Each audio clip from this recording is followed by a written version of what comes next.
Good afternoon, ladies and gentlemen. My name is Fatou Assah. I'm an advisory board member at the Elumelu Foundation. So I just wanted to take this opportunity to introduce the foundation a little bit. So the Elumelu Foundation is a premier philanthropy focused on entrepreneurship in Africa, created in 2010 by Mr. and Mrs. Elumelu. The focus was to basically empower a generation of young Africans with innovative ideas and providing them basic tech business skills. That's the first item. Then funding, and then mentorship. All this came to fruition through the establishment in 2015 of the entrepreneurship program, where the founders put an endowment of $100 million to fund 10,000 young entrepreneurs, young women and men, and with the idea of making sure they thrive and respond to the most pressing development challenges on the continent. So the idea was to, as I said, empower 10,000 of them over 10 years.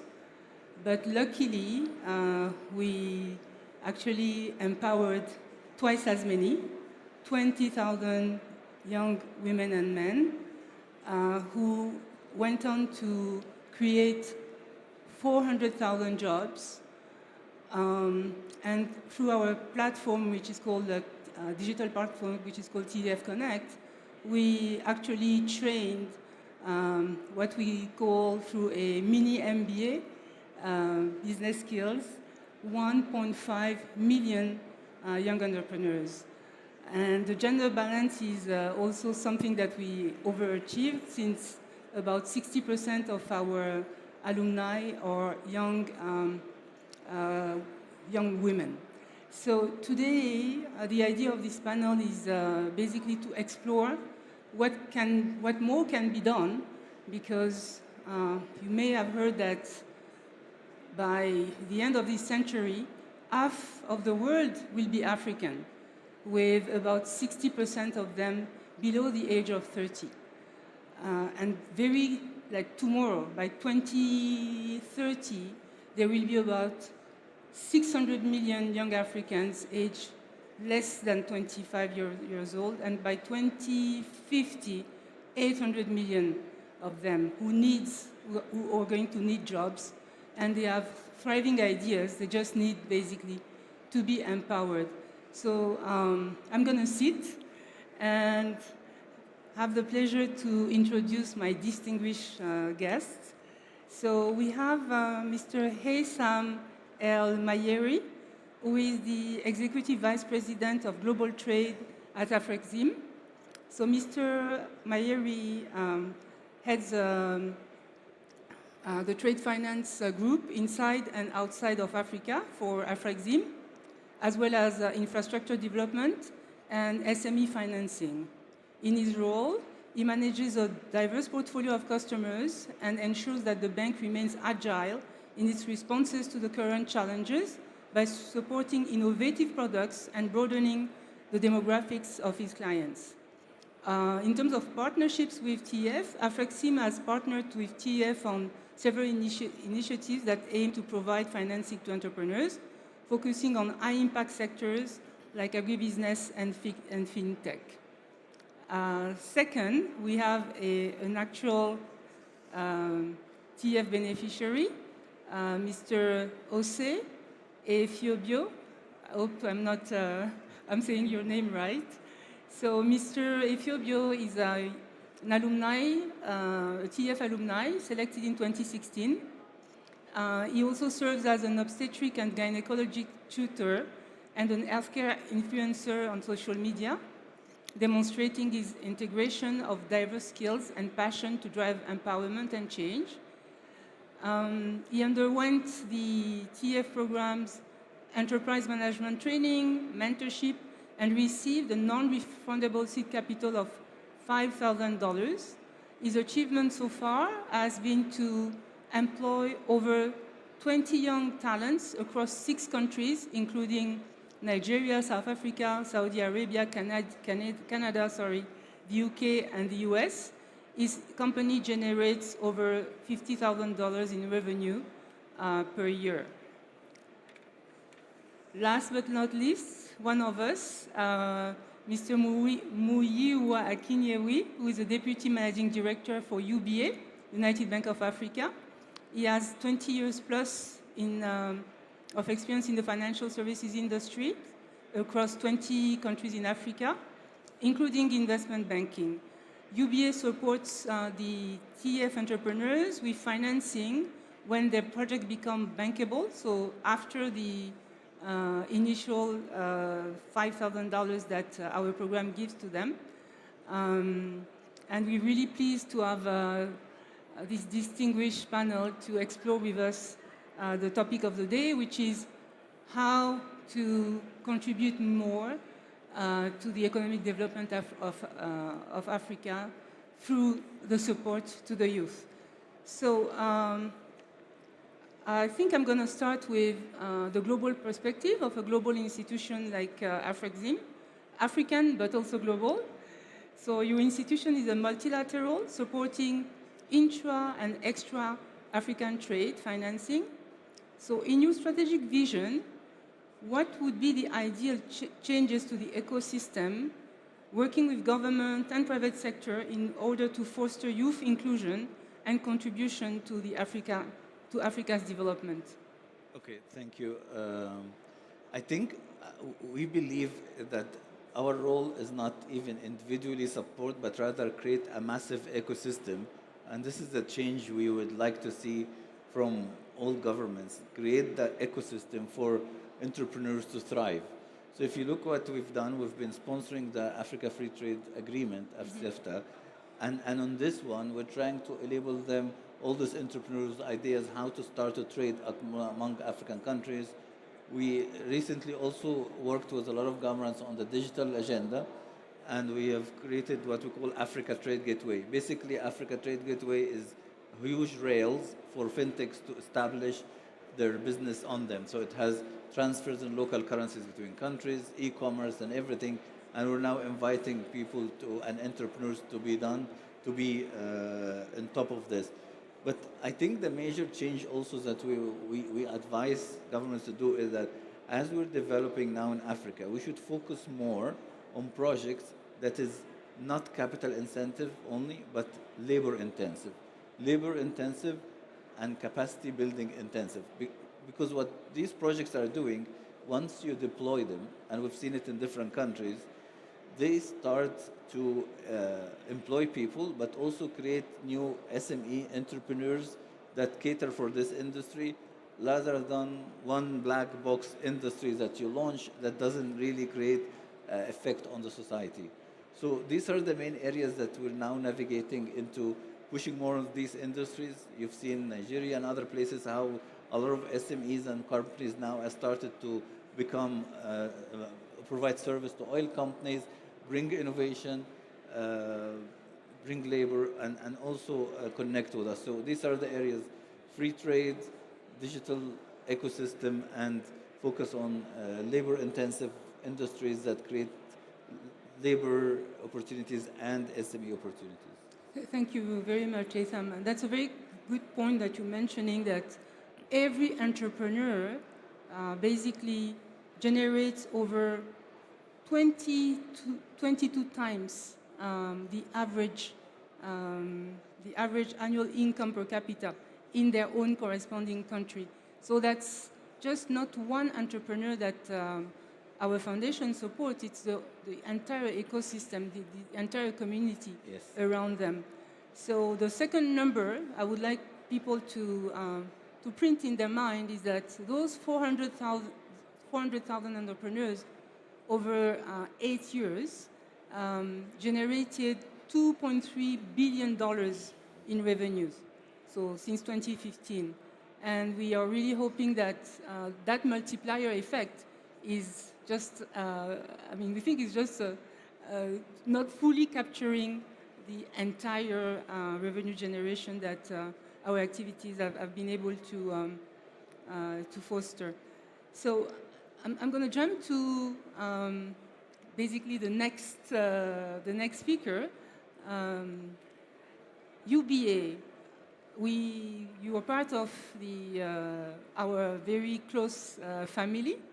I wanted to understand from you what has been the effect of your work on TEF, the connection. So once we launched an entrepreneur through our springboard, and they were able to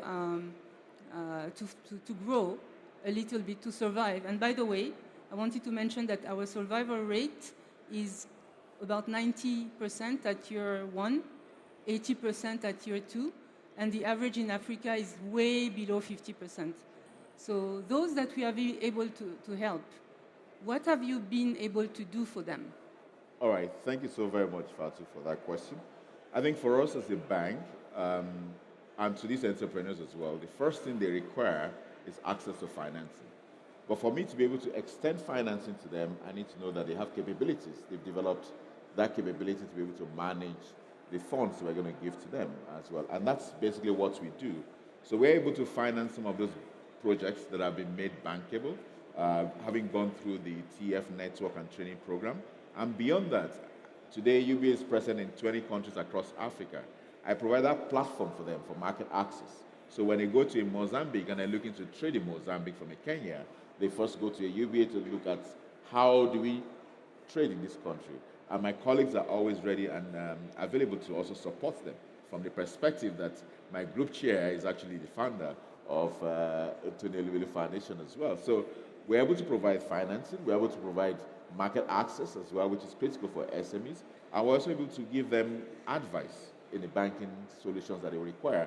And as you may know, I mean, you know quite well, we are the cutting edge of banking services and solutions across Africa today. I serve 50 million customers. I do 1 billion transactions every day. So the various little mobility solutions they require for payments, for collections, for trade, I'm able to also provide that to them, which perhaps they may not have access to if they were to walk into a country and they are not a Elumelu Foundation alumni. Thank you very much. So it's a perfect segue to speak now to an alumni. So Etiobhio, you've been able to successfully expand your business in various sectors like creative, medicals, and social impact sectors by providing jobs to others and generating revenues. So what would you say the main barriers have been for you to grow your business? Okay, I'm going to speak as an Elumelu entrepreneur as well as a medical doctor in the obstetrics and gynecology field. I was privileged to be one of the 2016 batch that benefited from the Elumelu Foundation. And the barriers that I face are part of the barriers that most African entrepreneurs actually face. As we've seen, the African Development Bank as well as the WHO have brought out more than 16 problems that they face. However, I will just highlight a few. As a business, we face problems with access to finance. This is where the Elumelu Foundation comes in, like he rightly said. And we also face things like fostering innovations. That's where we see fintechs coming up. Also, we have an irresistible use of social media as well as tech. This is where the irresistible youthful age of Africans actually come in. We have a 60% workforce rate, and it should be used as an advantage to us.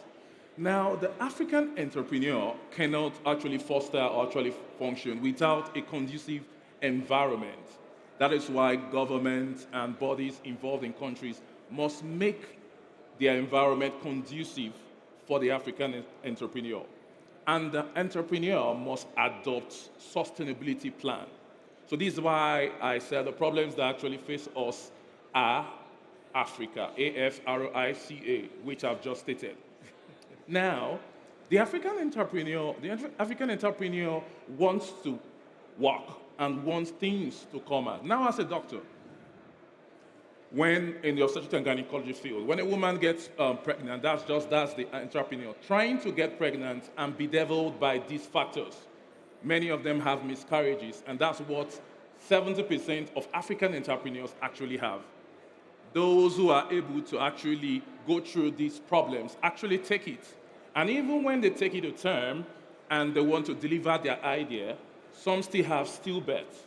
And the stillbirth of ideas means that the ideas die. That's why if you listen to the plenary, when Tony Elumelu talked about electricity, you can have a good business idea and you don't have electricity to actually start it.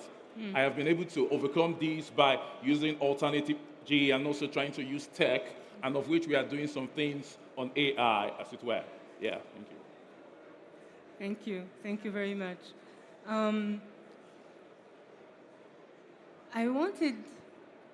Actually, I'm just holding that thought because we have some other entrepreneurs in the room, and I would like to ask them a question. But before getting to the audience, there is much more to be done.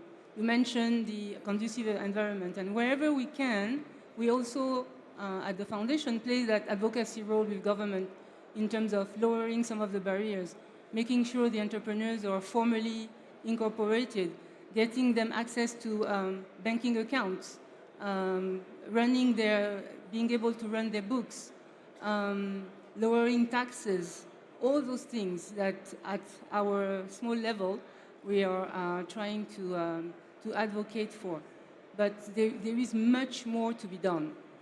So, Haytham, what more can we do together? Okay, so I think with DF we've done a lot of work into introducing your entrepreneur to the African market. But our next step, we're shifting gears now. We're launching our Innovation and Acceleration Lab.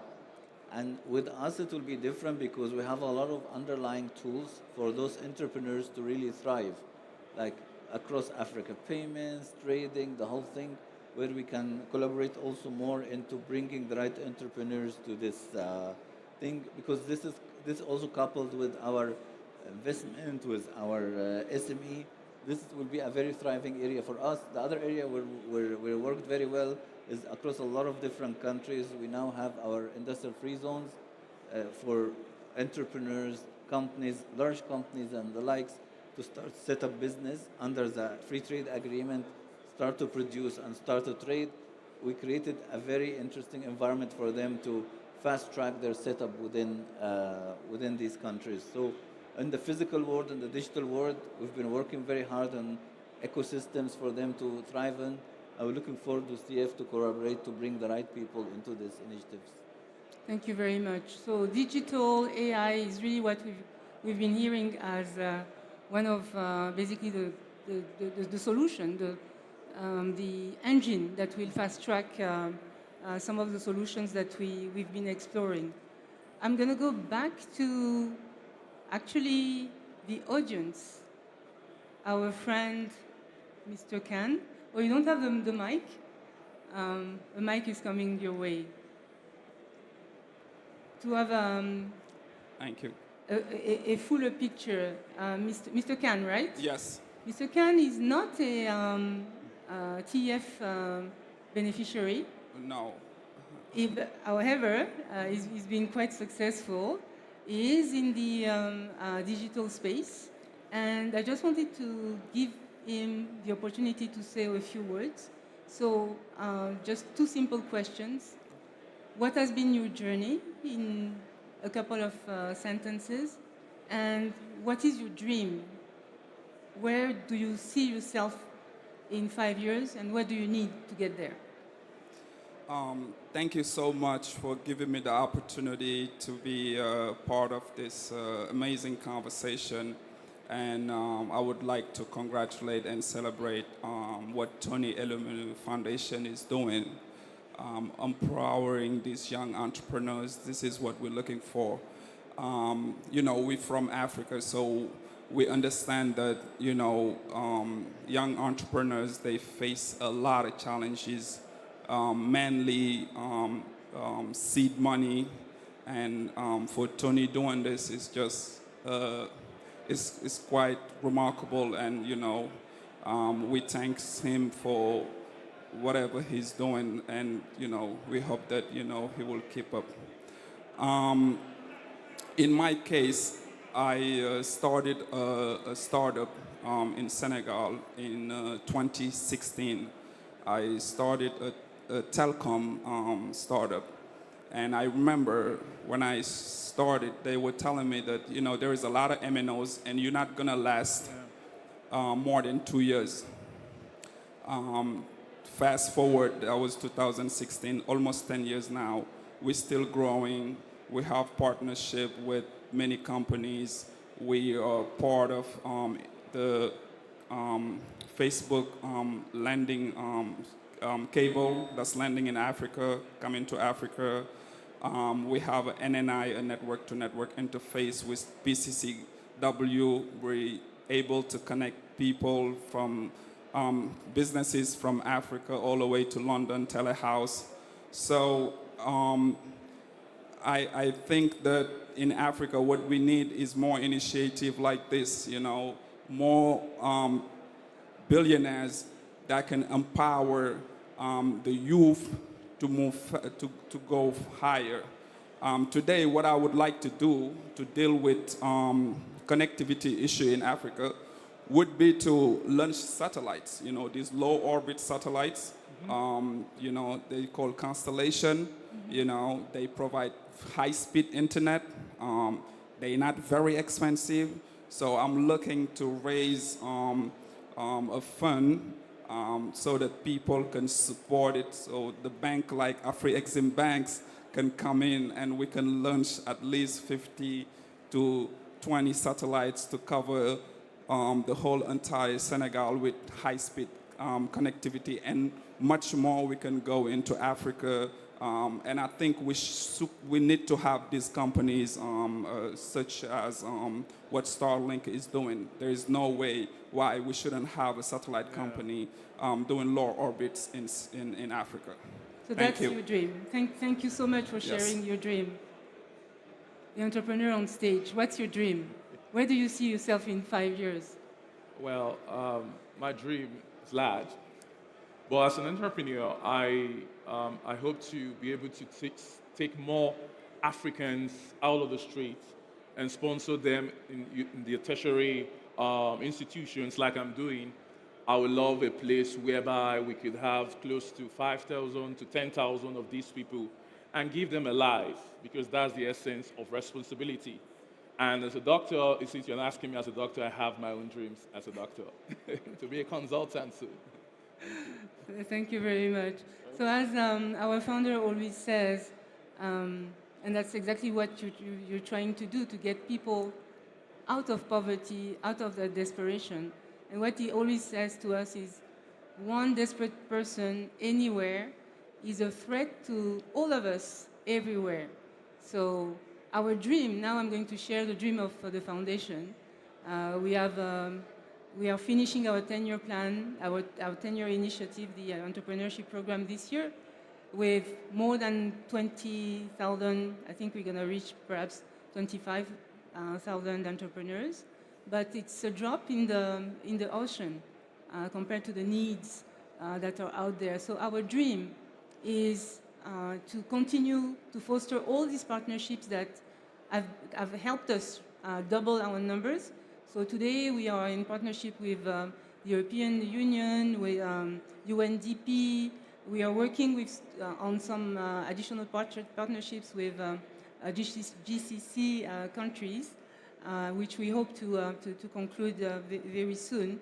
But just in terms of numbers, what we would like to do is to spread the word with all of you, use you as our vehicle to help us sensitize that need.